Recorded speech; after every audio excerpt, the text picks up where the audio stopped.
Hello students. हम इस video में बात करेंगे 8th साइंस के चैप्टर नंबर 1 की, जिसका टाइटल है क्रॉप प्रोडक्शन एंड मैनेजमेंट। तो जैसा कि आपको पता है, ये लेक्चर लग चुके हैं इसके पहले भी 2 या 3।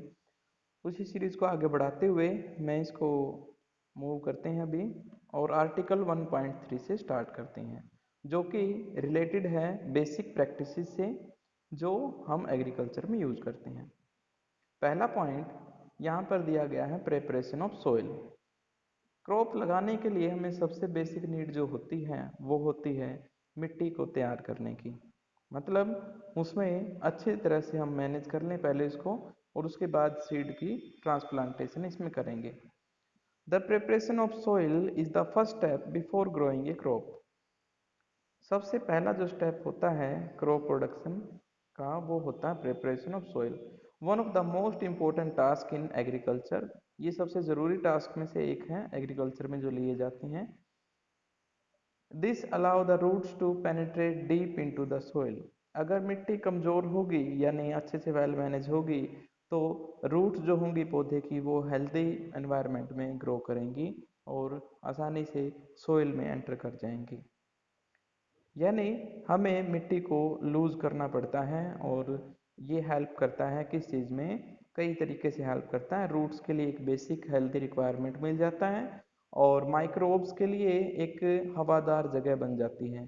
क्योंकि जब हम मिट्टी को तैयार कर रहे होते हैं तो उसे उल्टते पलटते हैं, टिलिंग करते हैं, प्लगिंग करते हैं, ताकि नीचे वाली मिट्टी ऊपर हो जाए, ऊपर वाली मिट्टी नीचे चली जाए या डिस्टर्ब हो जाए मिट्टी। उससे क्या होगा, जो उसके कण है, मिट्टी के कण हैं, रेत के कण हैं जैसे, उनके बीच में एक स्पेस बन जाएगा जिसमें एयर जो है हो सकती है प्रेजेंट। अर्थ फॉर्म के लिए भी एक रास्ता हो जाता है तैयार, जिसमें आसानी से फिर वो क्या कर सकेंगे, अपना मैकेनिज्म स्टार्ट कर सकेंगे ह्यूमस फॉर्मेशन का। ऐसे ही जो नाइट्रोजन है एनवायरनमेंट में जो प्रेजेंट थी, वो अब मिट्टी के साथ अटैच हो गई है हमारे जो सोइल है उसमें।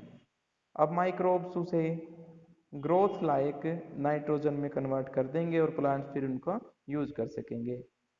तो इस तरह से मिट्टी तैयार करनी होती है और इसके कई स्टेप होते हैं।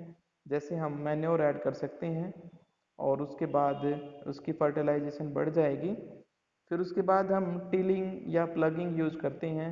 टिलिंग का मतलब होता है मिट्टी को गहराई तक पेनिट्रेट करने के लिए हम हल का इस्तेमाल करते हैं।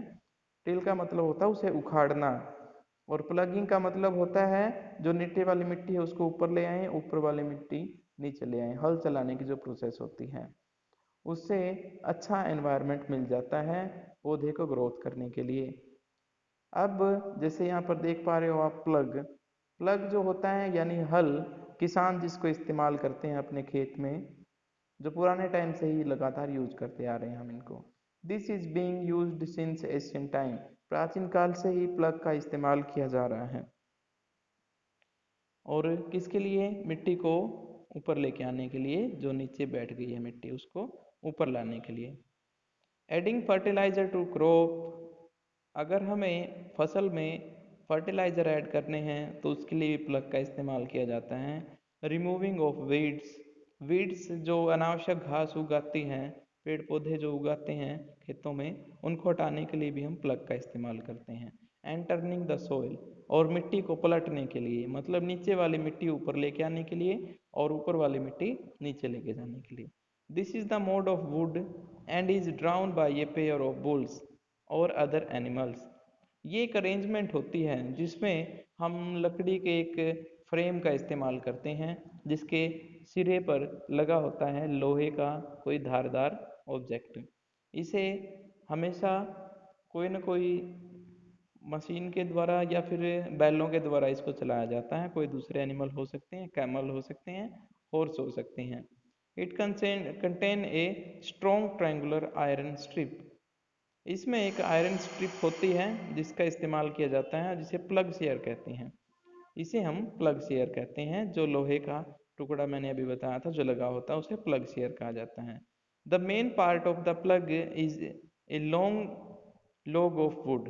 और जो सबसे मुख्य पार्ट होता है वो होता है एक लकड़ी का लंबा टुकड़ा जिसे हम प्लग शाफ्ट कहते हैं, जिसे हम क्या बोलेंगे, प्लग शाफ्ट।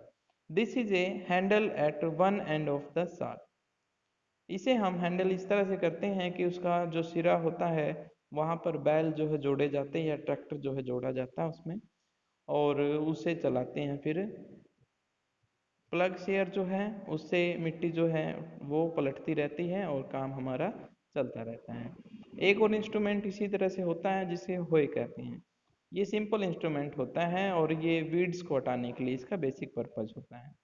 मिट्टी को हल्का फुल्का बनाने के लिए अगर मैं एक बेसिक डायग्राम की बात करूं तो ये कुदाल जैसा ही इंस्ट्रूमेंट होता है, यानी कसी जैसा इंस्ट्रूमेंट होता है, लेकिन लंबे लेवल पे। यानी इसकी जो शाफ्ट होती है वो बड़ी होती है और हम खड़े खड़े इसका इस्तेमाल कर सकते हैं। वीड्स हटाने के लिए, मिट्टी को लूज करने के लिए हम इसका इस्तेमाल करते हैं। आप यहाँ पर देख सकते हो बैलों को जोड़ा गया है, किसान चला रहा है और ये किस तरह से काम करता है। बिम वो पार्ट होता है जिससे प्लग शाफ्ट को जोड़ा जाता है और फिर ये बैल इसको मूव करते हैं यानी चलाते हैं। जो शेयर है, प्लग शेयर है, उससे मिट्टी जो है वो टिल होती रहती है यानी पलटती रहती है। ये डायग्राम इसका हल्का कुछ इस तरह से दिखेगा। सबसे आगे वाला पार्ट जिसमें बैल जोड़े जाते हैं वो बीम कहलाता है, और उसके पीछे वाला पार्ट जो होता है प्लग शाफ्ट, और फिर प्लग शेयर। इस तरह से ये काम करता है। उसके बाद अगर होए का डायग्राम हम देखें तो ये इस तरह से होता है। होए में एक ब्लेड होता है और ब्लेड की जो थिकनेस होती है, चौड़ाई होती है, वो ज़्यादा होती है एज कम्पेयर टू जो हमने अभी प्लग की बोली थी।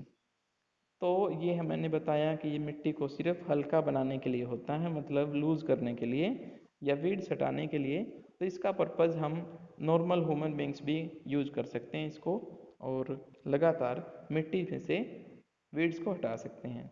एक इंस्ट्रूमेंट और होता है कल्टीवेटर। इसमें हम डायरेक्ट ट्रैक्टर का इस्तेमाल कर लेते हैं।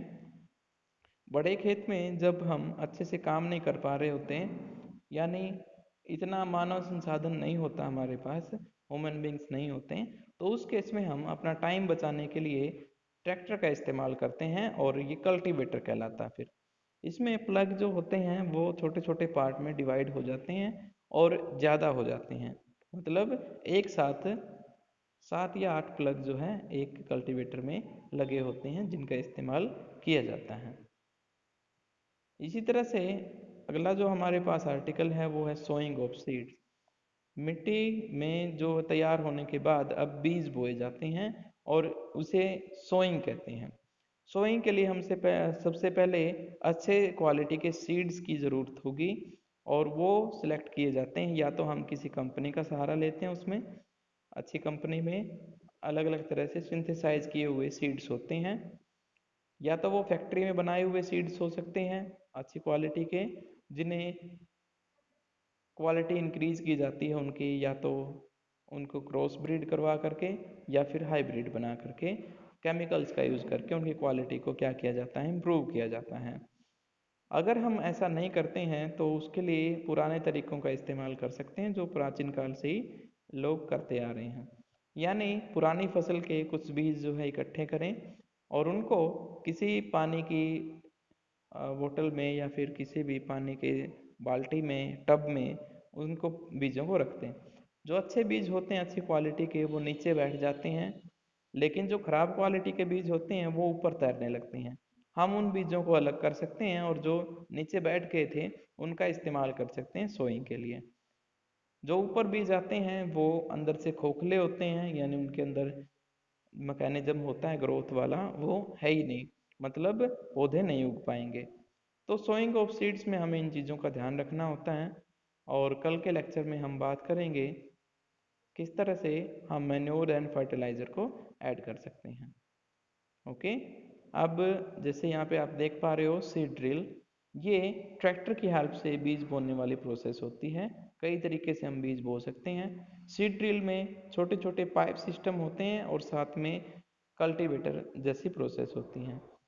ये जो हल लगा होता है इसमें फल, ये जो प्लग लगे होते हैं इनके साथ एक पाइप सिस्टम होता है जिसमें बीज लगातार नीचे गिरते रहते हैं और पौधे एक सिस्टमेटिक वे में पैटर्न के साथ एक डिस्टेंस पे एक दूसरे से होते हैं। इस तरह से सीड ड्रिल काम करती है। उसके अलावा प्लग का इस्तेमाल भी किया जा सकता है बीजों को बोने के लिए, और अलग अलग फसलों के लिए तरीके अलग अलग होते हैं। जैसे कई फसलें ऐसी होती हैं जिनमें हाथ से बीज जो है हमें बोने पड़ते हैं। तो ये डिपेंड करता है किस टाइप की क्रॉप है। तो कल हम जो स्टार्ट करेंगे वो होगा हमारे सामने एडिंग मैन्योर एंड फर्टिलाइजर। क्या होते हैं ये, क्यों हम इनको मिट्टी में ऐड करते हैं, कल इनका हम अच्छे से डिसीजन करेंगे। Okay, all the best.